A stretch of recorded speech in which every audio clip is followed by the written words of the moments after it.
All right, today we're going to make the invisible visible. We're diving deep into the hidden world of digital security that's all around you every single day. We're talking about the digital doors, windows, and locks of your online life and the master blueprints security pros use to keep you safe. Let's get into it. Just think about it for a second. Every single time you log into an app, get a package delivered, or even just hop on a Wi-Fi network, you're interacting with these incredibly complex security systems. By the time we're done here, you're going to see exactly how it all works, and we'll use some simple, real-world ideas to understand the stuff that keeps you safe online. So to kick things off, let's actually forget about computers for a moment. Yeah, seriously. We're going to start with something super simple that happens all the time, a package delivery, to wrap our heads around 4 key security steps that apply to everything from your front door to your online bank account. What's so cool is how this totally normal event is a perfect mirror for digital security. Okay, so first, the delivery person shows you their ID badge. They're identifying themselves. That's step 1, identification.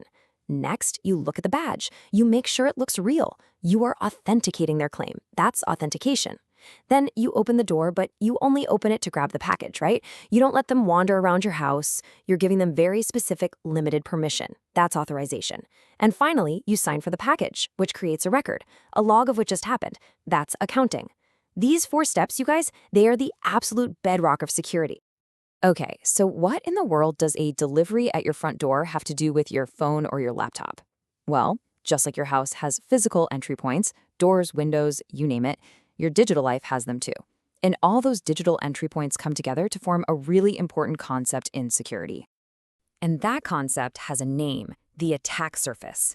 You know, it's basically the grand total of all the different ways a hacker or a threat actor could try to get in. We're talking every app, every device, every network connection you use. It's all part of it. Generally, this attack surface gets broken down into 3 main categories, or buckets. First up is software. You know, any weak spots in your apps and programs. Then you've got hardware, which could be something like an old router that hasn't been updated in forever. And finally, you have networks, like that unsecured public Wi-Fi at the coffee shop. Each one is a different kind of potential doorway. And if you want to know just how huge the software part of the attack surface is, just look at this number. A mind-blowing 94% of all malware gets delivered through email. Let that sink in.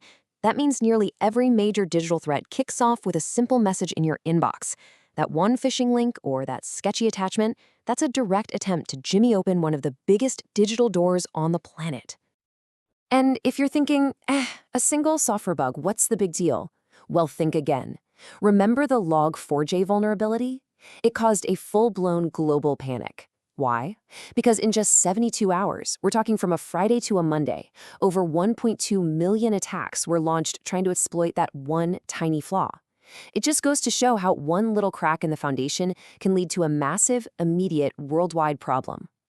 Okay, so if the attack surface is the problem, what's the solution, right? Well, security professionals have a whole toolkit full of things designed to protect these surfaces.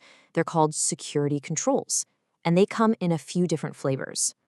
So let's peek inside that toolkit. Deterrent controls? They're all about psychology, trying to scare off an attacker before they even start. Preventive controls are your walls and your locks. They're designed to flat out stop an attack from working. Detective controls are like alarm systems, right? They spot an intrusion while it's happening. And compensating controls, well, they're the backup plan, the thing that kicks in when another control fails. Now let's zoom in on 2 of those, because the difference is super important, but kind of subtle. A deterrent control is like a sign that says area under video surveillance. It might make a burglar think twice. But a preventive control is the actual locked door. It doesn't just discourage them, it physically stops them. See a difference?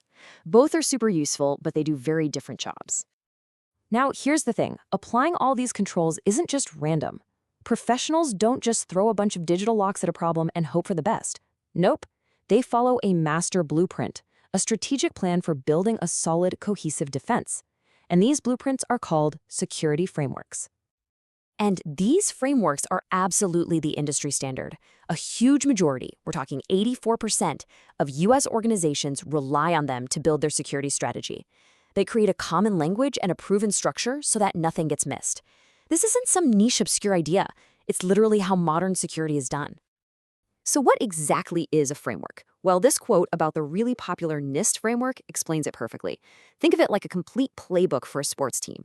It gives you the guidelines on how to identify your risks, how to prevent attacks, and, this is crucial, what to do when an attack actually happens. It's the whole game plan, from start to finish. All right, we have covered a ton of ground here, from package deliveries all the way to massive corporate security plans. So now let's bring it all the way back home, because these ideas don't just apply to giant companies, they apply to you. And that brings us to the most important question of all. What's the biggest vulnerability in your personal attack surface? Is it your email, which we now know is a giant flashing target? Maybe it's that old tablet you have lying around that never gets software updates. Or is it the unsecured public Wi-Fi you connect to every week?